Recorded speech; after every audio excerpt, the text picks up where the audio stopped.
I started knowing that it was more that I can do with my life. So I started researching and getting like the meditations and learning about stuff like that. That's why I came across the YouTube videos. Then I started watching the videos, and it changed my life completely. Well, what happened to you is because you are who you are, and you watched and heard and felt resonance. Now, what resonance is you being in a place where you're reverberating with whatever it is that you're focused upon. So that resonance is another word for readiness. You know how when you set your tuner on your radio dial, it matches up with something that's being broadcast. So your inner being, Abraham, is broadcasting all the time. It's interesting. Have you ever been looking for something and forgot you were looking for it? It just flashed across your mind. Oh, I need to find that. And then you sort of forgot about it. And then you had another thought about something else that led you. And then you found that thing that you had thought about and then forgot about. And you thought, oh, good thing that I came over here because I was going to come and get you, but then I forgot that I needed to get you. But now here I've got you. Have you ever had that experience? Happens all the time.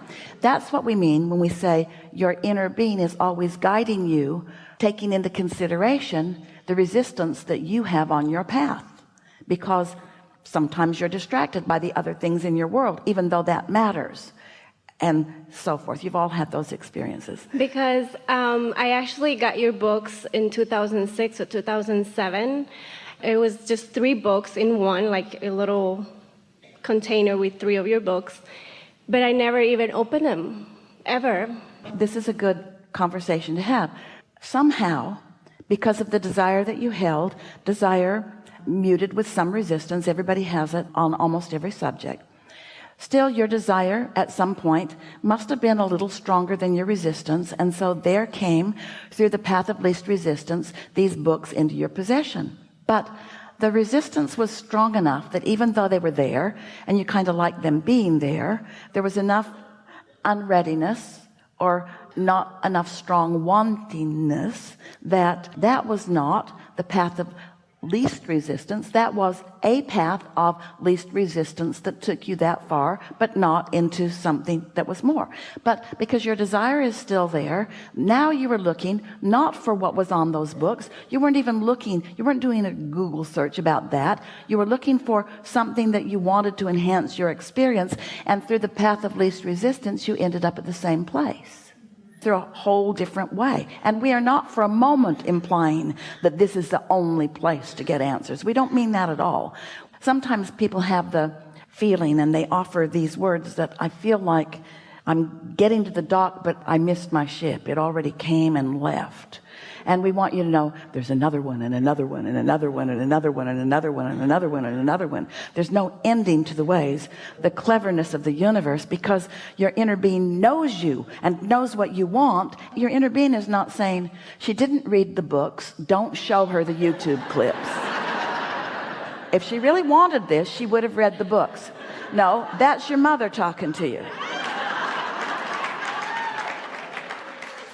But your inner being is just always knowing that light is always there. And sometimes you get greater glimpses than others. Sometimes when you're in what you would think the most unlikely place, where you have strong desire, you could have a powerful desire and strong resistance. And if your desire is powerful enough, your desire is going to win out, but it's a sort of rough ride. So we don't have to teach you about desire. Life is giving that to you. We don't have to teach you about step 2. Source is on your side and always rooting for you and always offering path of least resistance nudges and impulses and ideas. We're just wanting to help you to soften your resistance so that you can have more pleasure and more deliberateness, because it's great when things happen that you just stumble on. We really like it when something happens and you feel inspired to feel good, and then because you feel good, more good comes. But that's what makes you think of randomness and chance and karma, because when there's no measure of control, when you don't have any way to acknowledge, well, what was it I was doing when that good thing happened?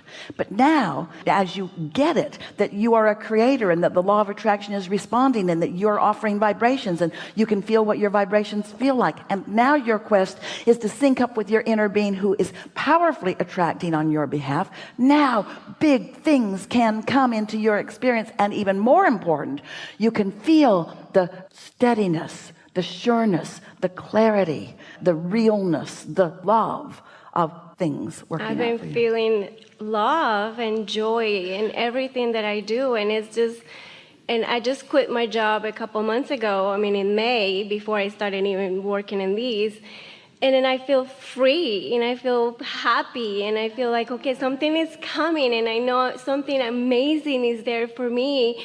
And right now my husband has his own business, so I'm kind of helping him. But then my question is, how can you... Well, here's the answer.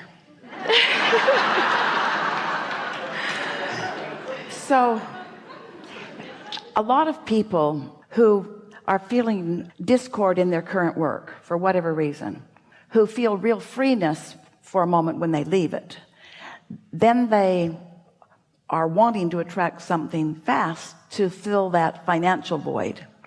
And we just want you to consider, nothing's gone wrong, everything's all right, but we want you all to consider, in light of this segment intending getting out ahead of a thing that we've been talking about, what if you were in a job that, while it had many negative aspects, also had some positive aspects? And what if you could find a feeling of security, even if you had to ignore the job altogether to find it? What if you could still find a feeling of well-being in this segment?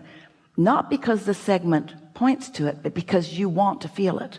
Not because the circumstances or conditions are pointing it out to you in a strong way, but because you like feeling like that, and so you're good at finding the feeling place of that.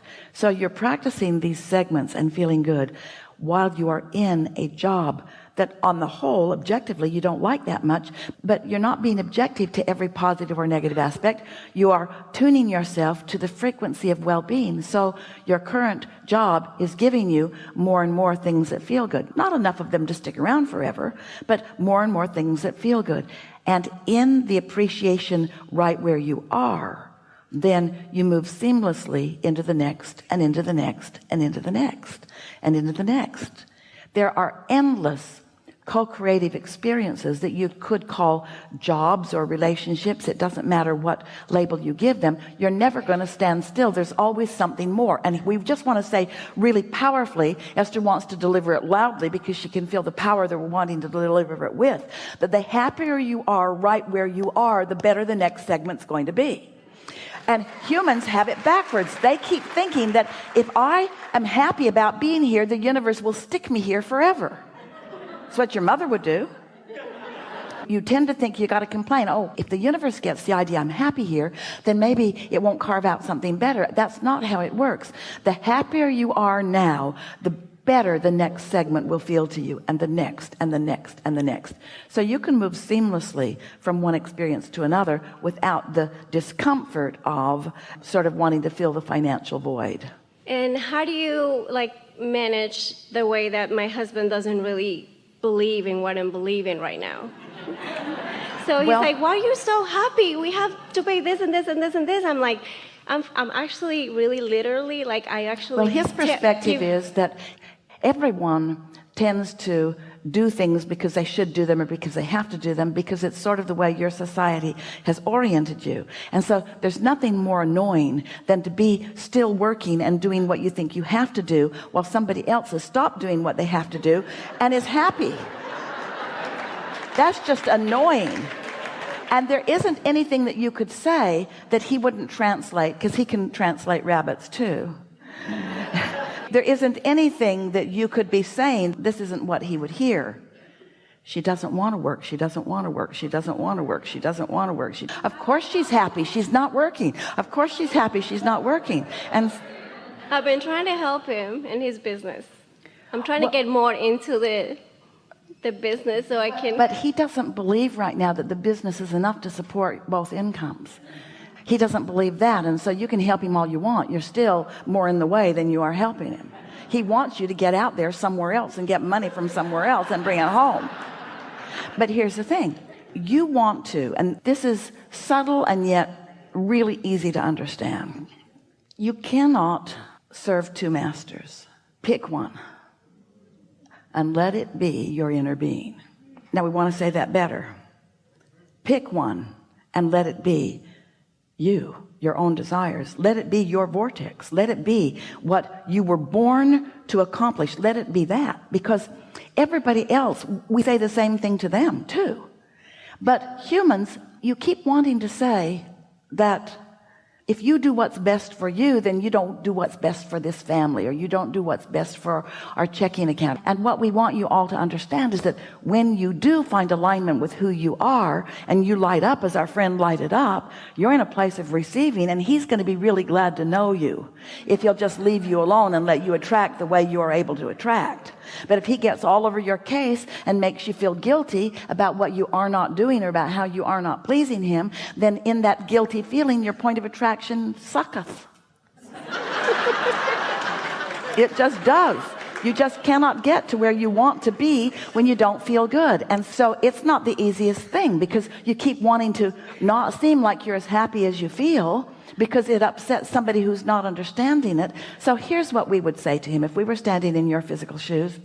I just can't believe how fortunate I am that I get to be with you, who's continuing on in a meaningful way while I'm finding my place. And I know for sure that this is going to unfold in a way that we are going to thrive. I know that it is. I couldn't feel this good if good things weren't coming. Hang in there with me a little bit. I'm not asking you to be as happy as I am. I want you to be as happy as I am. And I would like to ask you to be happy for me. And I know that's not even a possible thing either. I'm just saying to you, man that I love more than life itself, I'm not going to give up my happy feeling because you can't find it. I'm just not going to give it up. And nothing makes me any happier than when you are happy, but I have to show myself that I don't need your happy for me to be happy. There's something that's really powerful in that for me. And I believe with everything that I am, that if I can maintain this happiness just for a little while, this feeling of well-being, this feeling of clarity, this feeling of strength and certainty, if I can stay there, I will manifest something that will show me in a very emphatic way, and maybe you, because you're in on it with me, how this all works. And then say to him, I'm not saying that what you're doing isn't working. It's obvious. And I am thankful and appreciative of everything that you do. I know that we are together for a reason. I can feel it. I would not give you up for anything unless you get in my way. No, wait, no.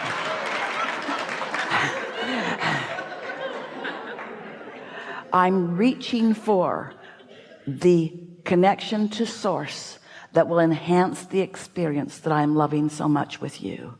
This is not either or. This is us together co-creating. And thank you for what you're doing, and stay tuned, because this is going to be really fun for us. One day we were talking with a mother who was concerned about her son, and we told her some things that we would say, sort of like some of these things. And she said, oh, Abraham, my son will just think I'm forsaking him. He's used to my sympathy and my concern and my agreement with his plight. And he will think that I'm not on his side. And we said, no one would ever feel that way if you are, from the very core of your being, appreciating everything about him. When you look at your family business through the eyes of source, you feel proud. When you look at your mate through the eyes of source, you feel so much love and so much appreciation and so thankful for who he is. And when you feel that, he might miss it because he's not in tune with it, but he's not always not in tune with it.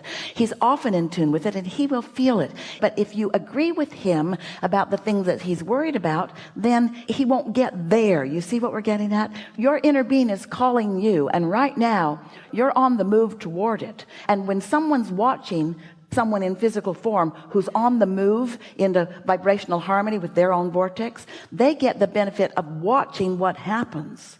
you'll be saying all the right things. I'm happy, and listen to what happened today. I'm happy, and oh, this thought occurred to me. I'm happy, and rabbits talked to me in the park. Don't tell him that. Don't tell him that. Don't play these recordings to him. Really, don't let him hear anything that happened here today. He'll just think that this is a place where nuts come, and you're here, and you're a nut, and don't tell him anything. Tell him you've been shopping all day long. Anyway, all is really well with you.